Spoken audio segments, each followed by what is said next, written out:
Welcome friends to a review on the 2025 Lexus ES300H. This is going to be the final model year of this generation ES, so if you like this body style, there you go. And a special thank you to Flo Lexus of Greensboro, North Carolina for giving me this opportunity. If you are interested in purchasing this vehicle or any other Lexus product, consider reaching out to Levi Davidson. I will have his information on the screen for you to check out. All right, now the ES300H. This is a hybrid luxury sedan that I have been recommending for years since its inception. I absolutely love how tranquil and comfortable this vehicle is to drive, and the incredible fuel economy, that's just a bonus. So we have here a naturally aspirated 4-cylinder engine mated to a lithium-ion battery pack. It's still front-wheel drive, and these hybrid ES models, they do about 43 mpg in the city, 42 out on the highway. Absolutely incredible. However, the total system output, it's around 215 horsepower. The torque,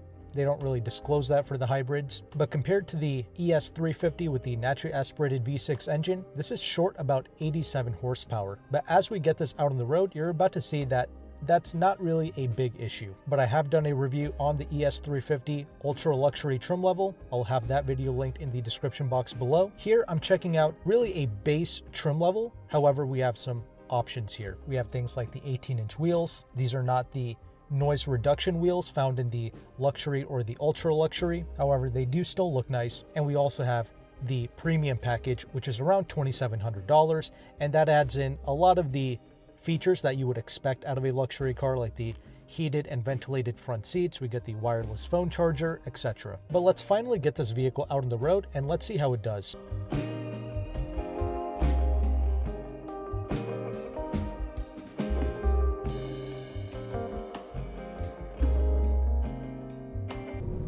All right, now that we have this vehicle out on the road, let's see how it does. So the reason why I'm such a big fan of this hybrid power plant in the ES is because, first of all, it suits the character of the sedan extremely well.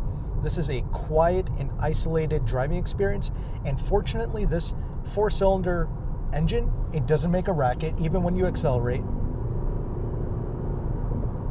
Of course, it doesn't have like that warm resonance from the V6 engine, but it more than makes up for that with the excellent fuel economy.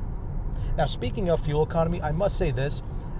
Okay, first of all, I am a big fan of the V6 because it feels strong and very potent, but it also gets really good fuel economy out on the highway. Okay, Lexus claims that you can get about 32 mpg out on the highway with the V6.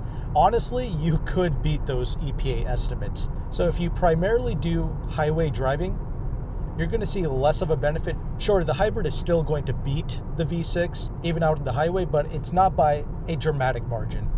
It's really if you do a lot of city driving, that's where you're going to notice the benefit. And fortunately, all of these power plants for this generation ES, they can all take 87 regular octane fuel according to the Lexus official spec sheet. Now we're doing some highway speeds here, and regardless of that, this vehicle, it is still really quiet. We do not have the noise reducing wheels, and we also don't have things like double pane glass being used on the side here, yet this vehicle is producing no wind noise, no real tire noise. It is really exceptional. We have good high-speed stability with the ES. The coefficient of drag is also pretty low. It's like 0.28 or 0.27, something like that. We have an electric power steering rack, but it's tuned and calibrated really well. It has the correct amount of heft to it. The only subtle con that I can bring up regarding the ES driving experience is when you're accelerating or driving a bit harder, you do get a little bit of torque steer. But yeah, I am really impressed with the body control of this. When you take your everyday corners, you barely even feel that weight shifting. It's obviously not a sports sedan, and if you want, you can improve the handling of this vehicle even further by going with the F Sport model. I do recommend the F Sport if you are a bit more of an aggressive driver. It is highly recommended to go with that F Sport. It does not sacrifice the ride quality in any way whatsoever. There is no such thing as a bad riding Lexus. But what the F Sport does is it does button things up a bit further. So if you want to pay up for that, go ahead. But you know, the reality is it's simply not necessary. I like the way these vehicles are calibrated, both in its regular base model and with the luxury models. I actually prefer the luxury models with the ES. However, I just bring up the F Sport because if you want to reduce things like that torque steer, the F Sport will help out with that. but it's really subtle, so I don't really care about that. As mentioned before, your everyday handling, your high-speed stability, all of that is excellent even with this base model. And due to just how quiet this vehicle is, you can be doing like 10-15 miles an hour over the speed limit and not even realize it. It continues to offer me such a soothing driving experience, and you actually get a sizable vehicle here because this is a front-wheel drive platform, right? You have good leg room in the back. Some people mistakenly compare this to a Camry. Really, only individuals on the internet say things like that. Owners who have had both things like the Camry and the ES know that that is not the case. The Lexus ES certainly has its own distinct driving character that puts it head and shoulders above something like a Camry. Now, I will say something like a Toyota Crown would be a much closer comparison, actually. I can save that more for the conclusion segment, but the Crown is excellent. But even the Crown, right, as good as that vehicle is, it still doesn't match the upper echelon driving experience provided by the ES. This feels more expensive to drive. And of course you expect that, but some people on the internet, they still don't seem to understand this concept. But the comparison is still worth bringing up because things like the new Camry and the new Crown, they operate via the new hybrid drivetrain system. But honestly, this is super refined. In fact, I would say that you hear less of the 4-cylinder engine with this ES than you do with the Camry and the Crown. So despite this being quote unquote older, this still feels more refined. This still feels better. This is actually a lithium ion battery pack being used here. Some Toyota Lexus hybrids utilize a nickel metal hydride battery, but that is not the case here with the ES. Regardless of that, the vehicle, it still provides me with one of the finest new luxury sedan driving experiences. It's still highly recommended. So if you like this body style, definitely go for it. And with that established, let's go ahead and let's transition into this interior segment now.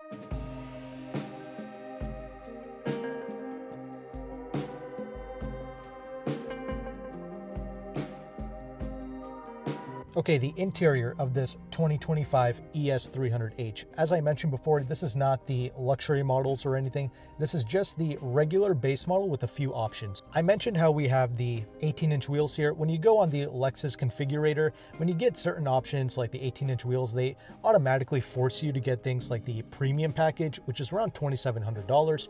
Pretty pricey, but it does include a lot of the things that you want, like the heated and ventilated front seats, the wireless phone charger, etc. And we also have a separate option, the 12.3-inch infotainment screen. As standard, you do get wireless Apple CarPlay and wireless Android Auto. That, of course, continues with the larger screen. It's a very easy to use touchscreen. I really appreciate that. And of course, with the ES of this generation, you do have the separate HVAC controls with the physical buttons and switches. I absolutely love that. And also as standard, you do get the 10-speaker audio system, which certainly does not sound bad. However, with certain Lexus products, the base audio system tends to be closer to the Mark Levinson, like with the Lexus TX, for instance. I was really impressed with the base audio in that. Here with the ES, the Mark Levinson, it is still a notch above this. So if you love your music and you're interested in the ES, the ML audio system is worth considering. Now, a mistake that I wanted to point out with my previous NX350 review that I did at this dealership,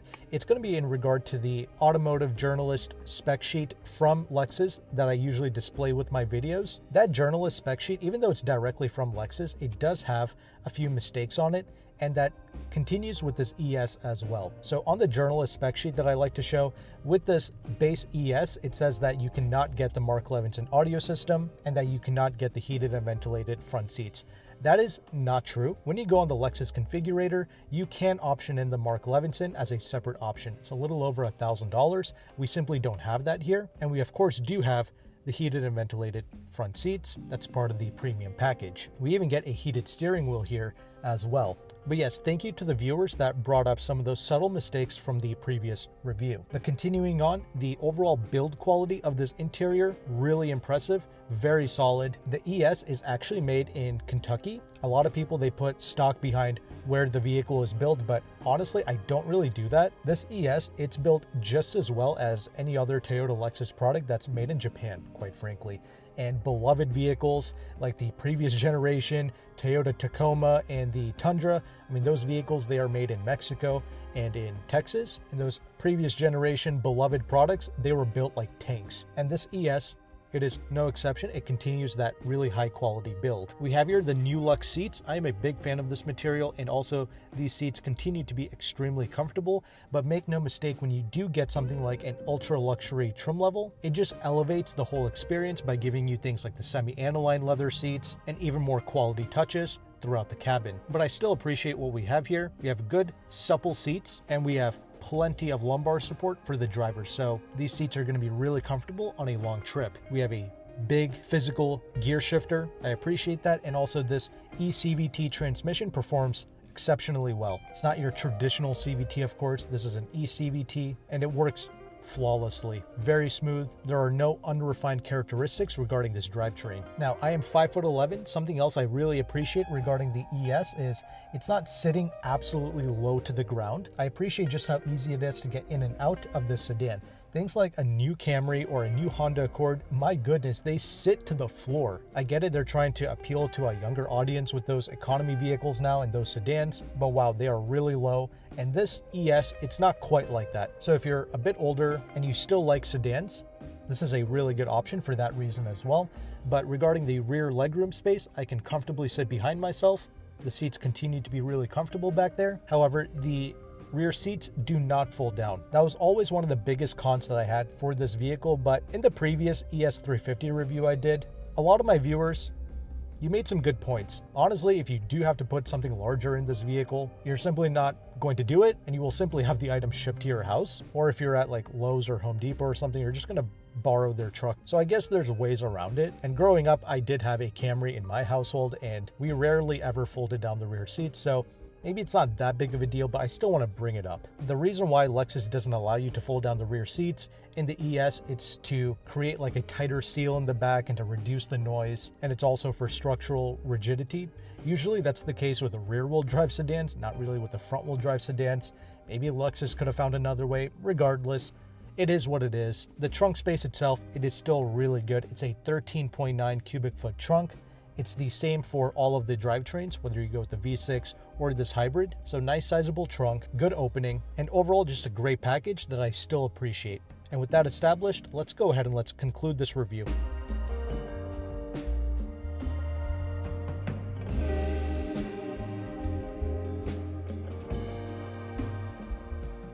Concluding thoughts on the 2025 Lexus ES 300h. I am pleased to say that this vehicle continues to offer me an extremely supple ride.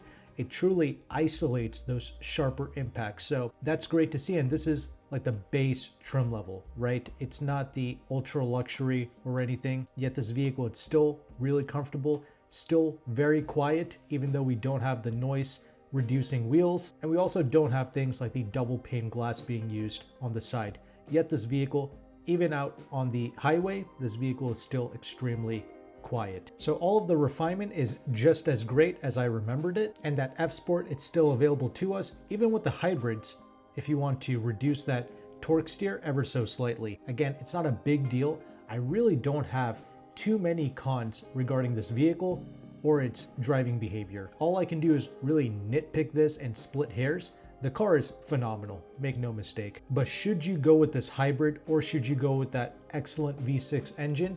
Honestly, you're blessed no matter which powertrain option you go with. Both are excellent, both are great. The V6, as I mentioned during the drive, it feels strong and potent. Forget what the spec sheets have to say. You really have to get behind the wheel of one of these products to really know what I'm talking about. And this hybrid does not disappoint. First of all, the 4-cylinder engine is really quiet. You barely hear it when you're accelerating.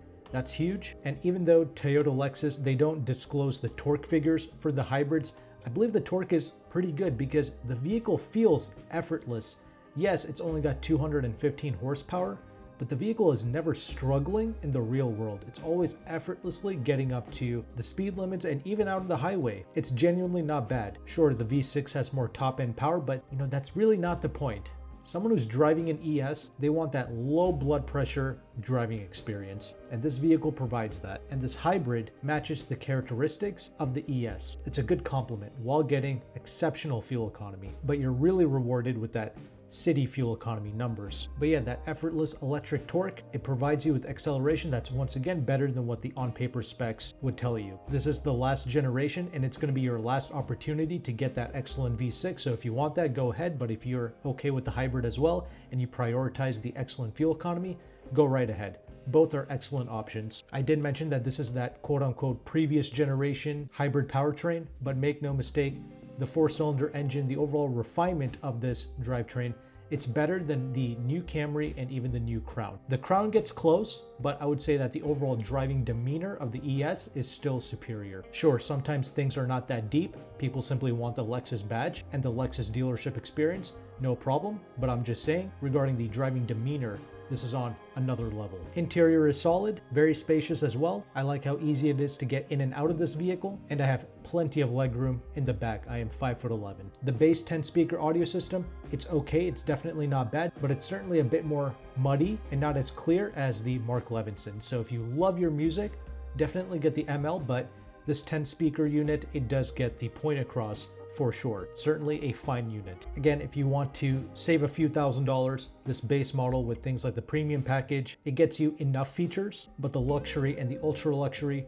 take things to the next level. So I do personally think that it's worth paying up for those trim levels. But if you want to save with the ES, no problem, go ahead and save. And yes, the F Sport is of course a viable option as well. Overall, great car. This generation of the ES, it's been serving us from 2019 to 2025. Many owners, they always comment in and they keep saying how much they love their vehicle, as they should. So you still can't go wrong with it. And once again, a very special thank you to Flo Lexus of Greensboro, North Carolina for providing me with this review opportunity. If you're interested in purchasing this ES or any other Lexus vehicle, consider reaching out to Levi Davidson. I will have his information on the screen and in the description box for you to contact. And thank you so much for watching this review. Take care and goodbye.